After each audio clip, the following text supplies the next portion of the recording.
All right, thanks for watching on this Tuesday morning, 19th day of March. We are live to the KGNS website, live to the KGNS app, and we're live to our YouTube channel. I just realized that the little bug that's right there in the bottom right hand has the incorrect time. It's actually 10 o'clock, not 9 o'clock in the morning. I will have to fix that in just a little bit. But one thing I think is correct, and that's the temperature. And it's 55 degrees. Yolanda Villarreal joining us this morning to talk weather. Yolanda, is it really 55 degrees outside? It is probably in the 50s for us this morning, and that is due to those cloudy skies and the rain we had. So for today, I know many of you are wondering, the clouds continue to be around. So for today, there could be a miracle, probably some light drizzle going on. But then by tomorrow, it's when we're expected to see those rain chances increase. So for today, if we take a look at our temperatures, they should be in the 50s this morning,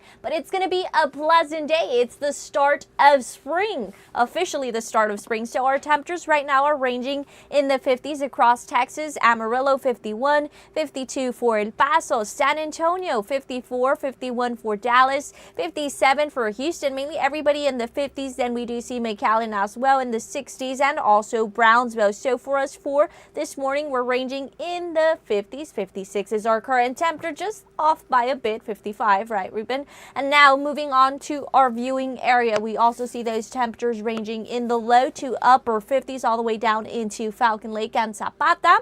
And right now our radar is indicating there are some showers by Del Rio all the way into the west, but also Corpus Christi, parts of not Victoria, but in Corpus Christi all the way into Cotula. That's where those showers and thunderstorms are occurring this morning. So for us, it's throughout the morning that we're expected to get some of that light drizzle. A closer look, these are those spots, Beeville, also all the way into Cotula, even in El Sinal, probably going to get some of these showers as well. That wind direction we do see is coming from the northeast, so those showers could be pushed down to the south. So for us for today, that's throughout the morning that we're expected to see those rain chances and the start of spring. It is going to be very pleasant if you plant some plants today if you want to. We're going to be in the 60s, mostly cloudy for us. Going to get to see that sun later on in the afternoon, but not completely out there because there's going to be more clouds than sun. And then later on for tonight, we're going to be dropping into the 50s. We do see our low in the upper 50s. Then tomorrow, it's when we do see those cloudy skies continue,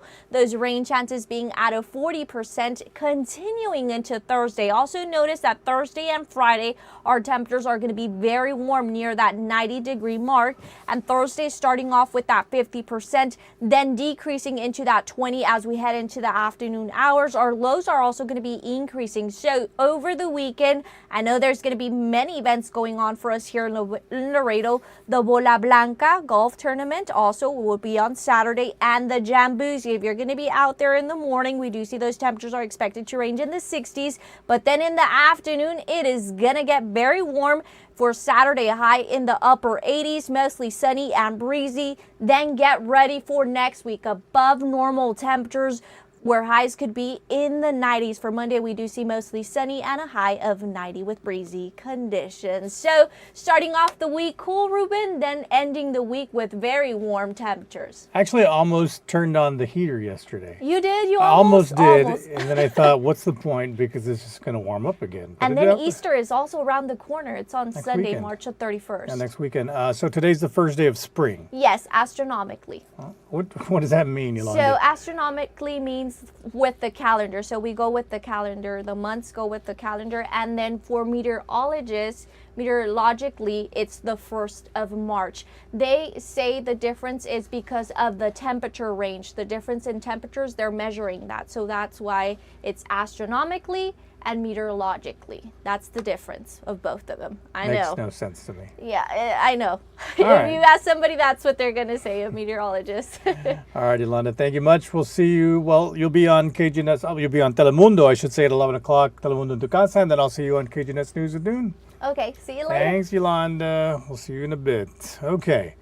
Let's take a look at traffic real quick. This would be I-35 at Manor Road. If I can figure out where I am over here.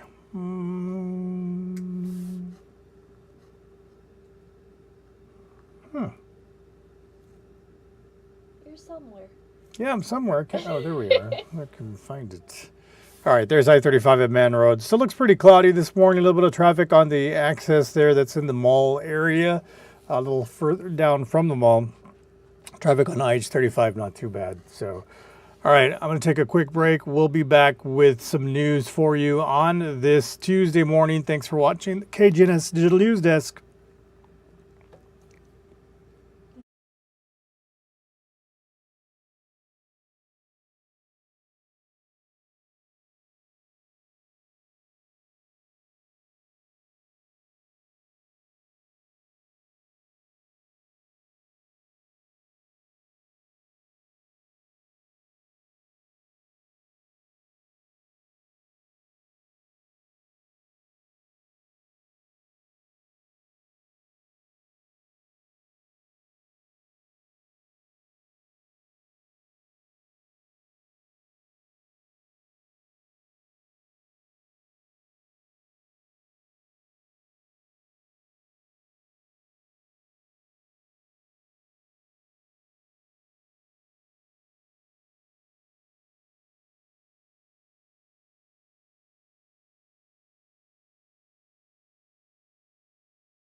Okay, welcome back to the KGNS Digital News Desk on this Tuesday morning, 19th day of the month, first day of spring.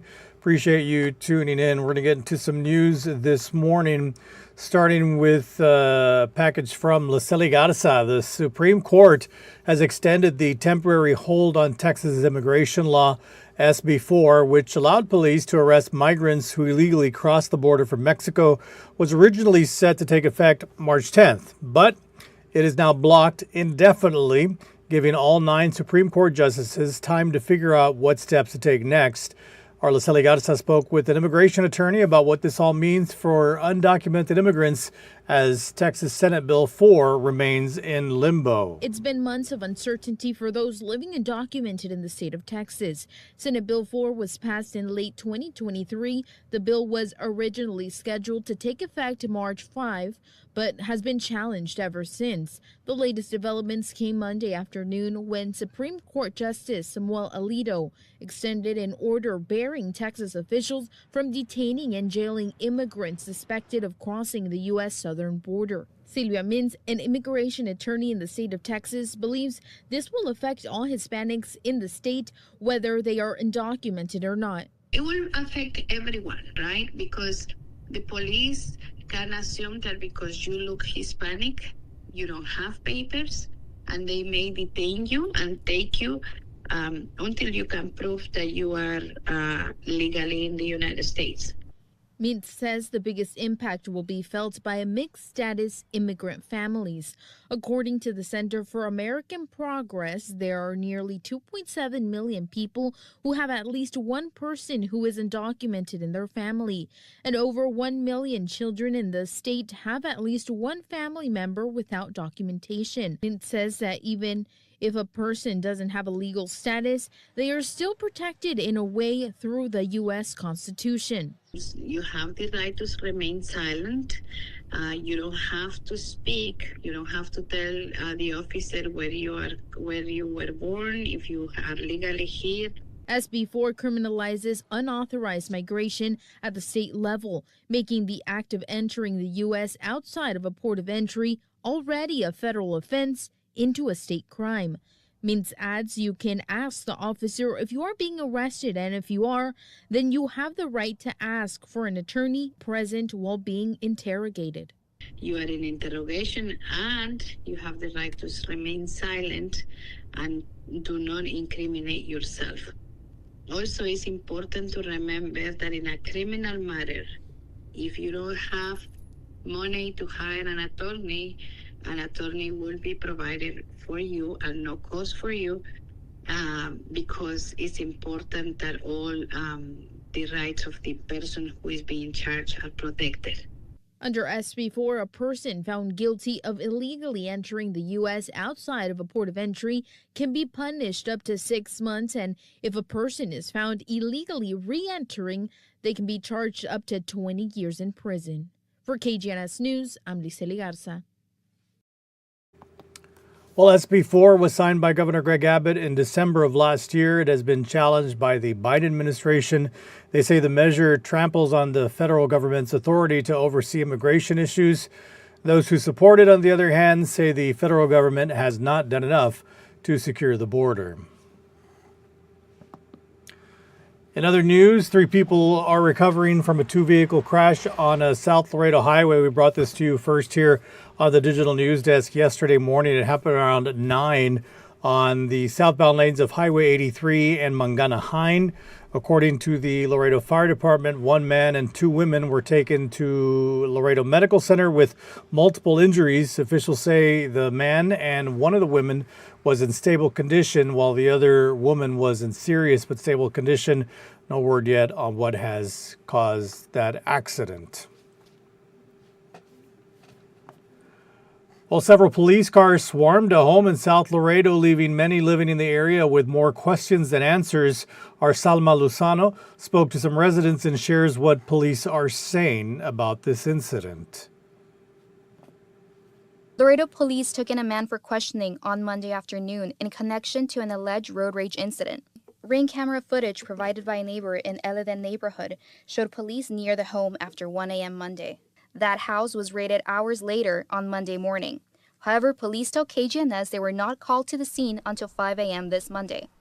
Police have not confirmed whether the flashing lights in police cars driving by Eleden at 1 a.m. Monday had anything to do with this case. A KGNS reporter was at the scene and witnessed a man being removed from the house by SWAT.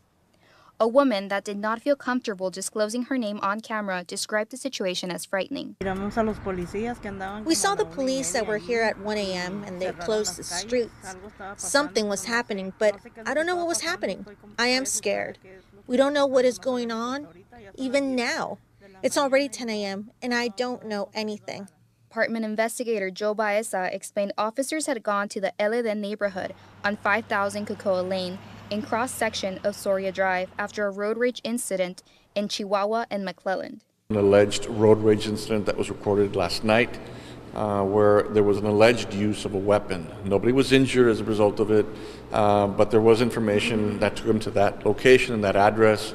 So currently they're looking for anything that was used or involved in that incident that happened last night. According to the neighbors, police officers remained at the location for over 10 hours and left at around 11 a.m. It is unclear why police remained on location for so long. For KGNS News, Salma Lozano. Well, so far nobody has been charged in that incident, or we've not been informed of anyone who was charged in that incident. And a new construction project by a busy Laredo intersection is almost complete. You will soon be able to turn on a designated turning lane at Saunders or on Saunders just before you hit the loop. This is going to help guide traffic entering a new business under construction on that corner. Officials say drivers should consider a few things when passing the area. Drive the posted speed limit. Right now, because of the work going on, it is a work zone. Your speed limit has to be at least 55 miles an hour. It could be less in that area, but drive carefully. Well, crews have been working on that project for about 3 weeks. TxDOT officials say the turning lane will be ready for use before the business opens to the public. Well, last Friday, the city of Laredo issued an emergency declaration in response to severe weather conditions. We caught up with Mayor Victor Trevino on Monday about the purpose behind this declaration. He says it's important to inform and protect the public during emergencies, saying that declarations are common tools to alert all stakeholders, including police and fire departments. He stresses the importance of caution and staying informed, even if the weather turns out fine. We have to let the people know so they can get ready, and I think that is a duty of elected officials to protect the public, keep them informed, and this declaration serves that purpose. If nothing happens, well, that's fine. It's just like hurricanes, you alert the people there's a hurricane coming, they board up and everything. If the hurricane does not hit, well, well, they can take everything off. Nothing happened. But on the contrary, if we didn't do anything, we didn't alert anybody, then I think that would be not a good service for the public. Well, with the exception of lightning striking a residence and causing a fire, Mayor Trevino notes that the city managed to avoid significant flooding or other serious situations. All right, I'm going to take a quick break. We'll be right back here on the KGNS Digital News Desk. Stay with us.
And thanks for staying with us on this Tuesday morning. We continue here with a number of city races on the ballot this coming November. According to a city official, if you are wanting to run for District 4, 5, 7, or 8, you can file this summer from July 22nd until August the 19th. You can file to run for one of those city council seats that I just mentioned, 4, 5, 7, or 8. If you're interested in throwing your hat in the ring, you'll need to file with the city secretary's office.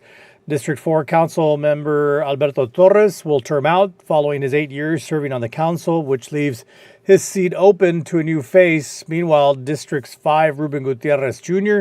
and District 7's Vanessa Perez have confirmed to KGNS that they will seek re-election. Election day is set for Tuesday, November the 5th.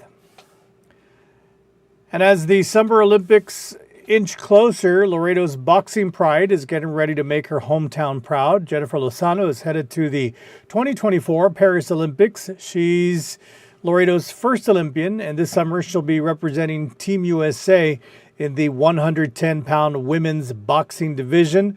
Jennifer earned an associate's degree as a 2021 graduate of LBJ High School's Biotechnology and Life Sciences Innovative Academy, and tells us that she turned to boxing in school after being bullied. Under the mentorship of the owners and trainers at Boxing Pride Gym, Jennifer has become one of the best amateur boxers in the world.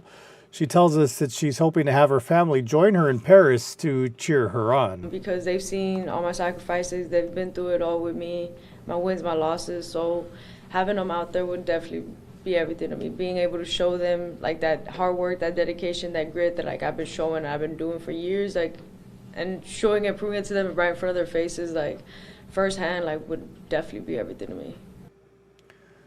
Well, Jennifer is currently in town raising money to help get her parents and siblings to Paris. If you'd like to help, you can go to our website at kgns.tv and access her GoFundMe account.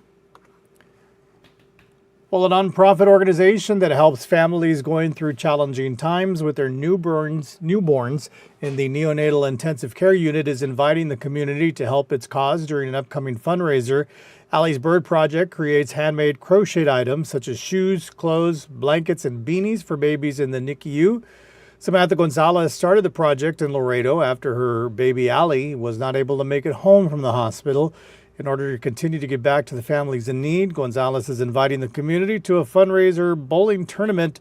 Gonzalez says this is a perfect opportunity to help local families. I think serving others is really important, and everyone is invited to come and participate to do things in the project.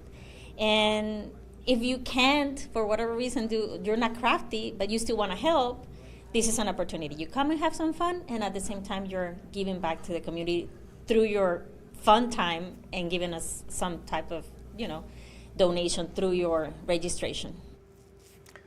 Well, if you're interested, you can gather a team of 5 members of various age groups. It's going to cost you $150 for the team. This is taking place this Saturday, March 23rd at noon at Jet Bowl North. For more information, go to our website for the details. You can go just click on this article. And finally, the employment of a local band director will be one of the subjects up for discussion. Nope. There you go. This is for the upcoming Board of Trustees meeting over at UISD. They're holding their regularly scheduled meeting today. On the agenda is possible action to finalize the termination of an assistant band director's contract and the proposed non-renewal of a nurse's contract. The board will also discuss the duties and responsibilities of the administrators in charge and consult with legal counsel regarding the superintendent vacancy. The meeting gets underway at 6 this evening at the Student Activity Complex, which is off Highway 59.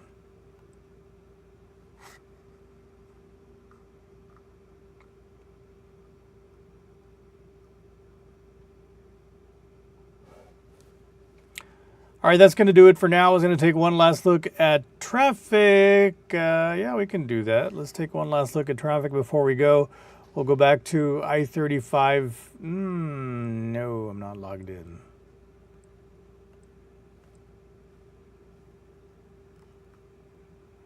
Yeah, we got it here.